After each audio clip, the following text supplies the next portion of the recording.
بس صبر کرو اور اس کے کن کا انتظار کرو۔ وہ منتظر نگاہوں کو معجزوں سے کبھی محروم نہیں رکھتا۔ رد کرنا اس کی شان کا حصہ ہی نہیں۔ ایک دن دیکھنا تم خود مسکراتے ہوئے کہو گے کہ اللہ نے میری دعا ایسے قبول کی ہے کہ میں نے کبھی سوچا بھی نہیں تھا۔ تم کہو گے کہ اللہ نے معجزہ کر دیا جس کا میں نے کبھی تصور بھی نہیں کیا تھا، اور دیکھنا یہ کہتے ہوئے تمہاری آنکھیں نم ہوں گی اور تمہارا دل جو اتنا صبر کرتے کرتے تھک چکا تھا اب وہ اطمینان میں ہوگا۔ سورہ مریم کا سبق یہ بھی ہے معجزے ہو سکتے ہیں۔ اللہ کی رحمت سے کبھی مایوس مت ہونا۔ اللہ اپنے بندوں کو کبھی تنہا نہیں چھوڑتا۔ اللہ آپ کو مشکلات سے نکال سکتا ہے۔ اس پر یقین رکھنے والے پھر کبھی مایوس نہیں ہوا کرتے۔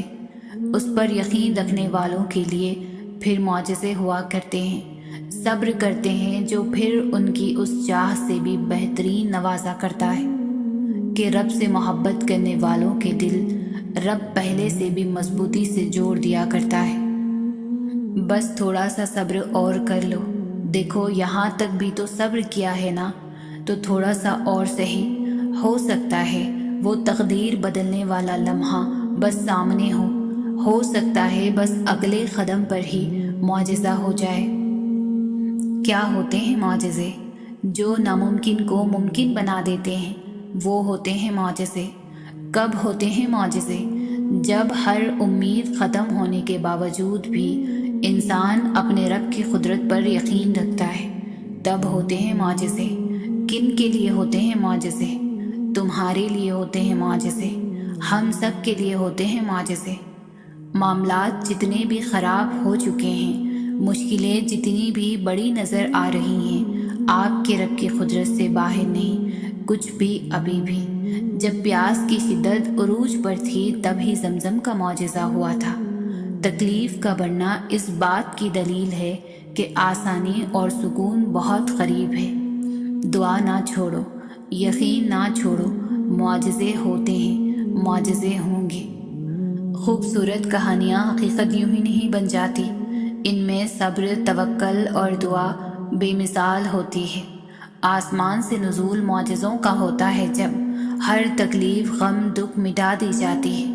مان لو، جان لو، سر تسلیم خم کر لو اس پر کہ مانگی جو دعا جائے تہجد میں اگر قبولیت کے تحفے سنگ اپنے ضرور لاتی ہے۔ انہیں یہ بے بسی دکھا کر کیا کرنا جو اسے سمجھ ہی نہ سکے۔ تمہارا درد صرف وہی جانتا ہے جو تمہارا دوست بھی ہے اور رب بھی۔ لوگ تو تمہاری کہانی سن کر تمہیں بھی دلاسا دیں گے اور پھر تمہیں بھول جائیں گے۔ بس ایک اللہ پاک ہے جو تمہیں کبھی بھی بھولے گا نہیں۔ تو پھر جس نے تمہیں محبت کرنا سکھایا ہے، تم اسی سے اگر محبت نہ کر سکو تو سوچو یہ کتنا بڑا خسارہ ہے۔ جس نے تمہیں ہاتھ دیے اور دعا کی سمجھ بوجھ دی، اگر تم اس سے عطا کی امید نہ رکھو تو کون ہے اس کے علاوہ جو تمہیں دے سکتا ہے؟ وہ دونوں جہانوں کا مالک ہو کر تمہارے پلٹ آنے کا عمر بھر انتظار کرتا ہے، تو پھر تم چند لمحوں کے لیے اس کے جواب کا انتظار کیوں نہیں کر سکتے؟ بس توکل رکھو، کیونکہ اس آزمائش کے بعد تمہارے لیے قبولیت کا وہ مقام ہے جہاں تمہیں تمہارے مانگنے سے پہلے ہی عطا کر دیا جائے گا۔